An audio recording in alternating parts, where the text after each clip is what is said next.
Millets చిరుధాన్యాలు లేదా సిరిధాన్యాలు. వీటిని పోషకాల భాండాగారాలు అంటారు. అయితే అన్ని చిరుధాన్యాలు ఒకవైపు అయితే రాగి ఇంకొక వైపు ఉంటుంది.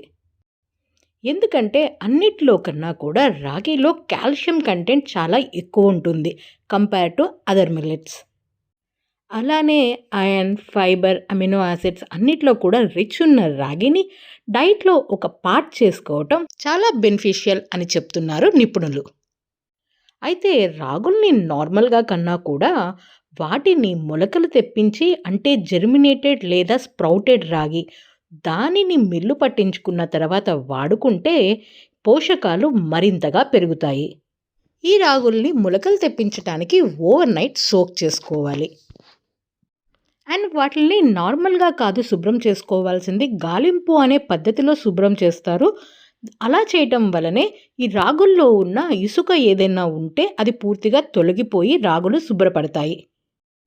ఇక చక్కగా నాని శుభ్రపడిన రాగుల్ని మూటలు కట్టుకోవాల్సి ఉంటుంది.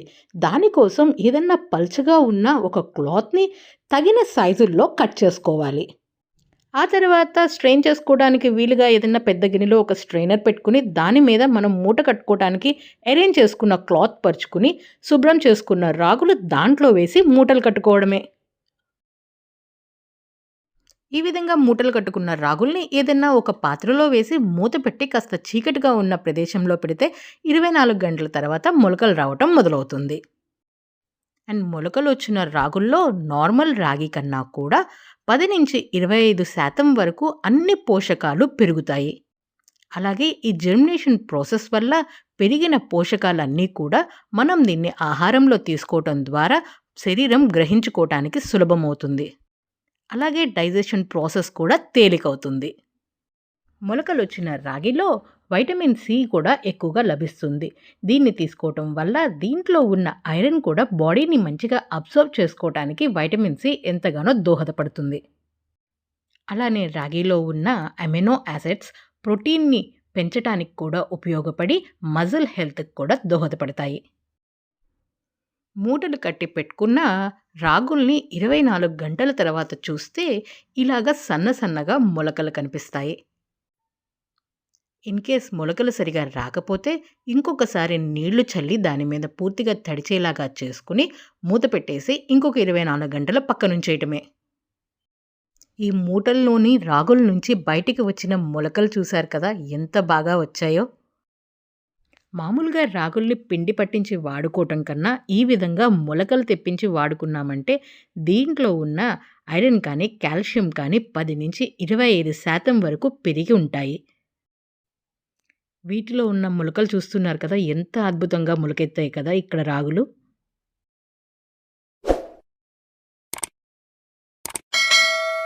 ఇవి ఆరటానికి బాగా పెళపెళమంటూ ఉండాల్సిన ఎండ కూడా అవసరం లేదు. ఒక మోస్తరు ఎండుంటే సరిపోతుంది.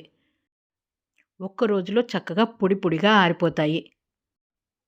కాబట్టి మనం త్రూఅవుట్ ద ఇయర్ కూడా రాగిని ఇలా జెర్మినేట్ చేసి ఆరపెట్టి మిల్లుకి పంపించి పౌడర్ చేసి వాడుకోవచ్చు.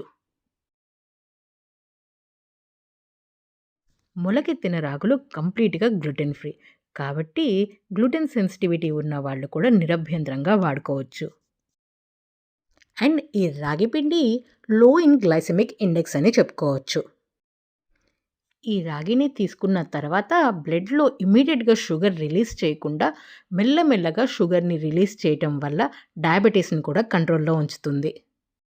సో, డయాబెటిక్స్ కూడా ఈ రాగి పిండిని నిరభ్యంతరంగా ఆహారంలో చేర్చుకోవచ్చు. రాగి జావ కానీ, రాగితో చేసిన రొట్టెలు కానీ, రాగి ఉప్మా వంటివి ఆహారంలో ఒక భాగం చేసుకుంటే మెల్లమెల్లగా బ్లడ్ షుగర్ లెవెల్స్‌ని కంట్రోల్‌లో ఉంచుకోవచ్చు. అలానే రాగి ఒక కాంప్లెక్స్ కార్బోహైడ్రేట్ అవడం వల్ల సస్టైన్ ఎనర్జీ లభిస్తుంది. ఎదిగే పిల్లలకు, అథ్లెట్స్ అంటే స్పోర్ట్స్ పర్సన్స్‌కి కూడా చాలా మంచిగా ఉపయోగపడుతుంది. ఇక్కడ 2 బౌల్స్‌లో ఉన్న రాగిని నోటీస్ చేయొచ్చు. ఒకటి మొలకలు తెప్పించిన పిండి, ఇంకొకటి మొలకలు లేని పిండి.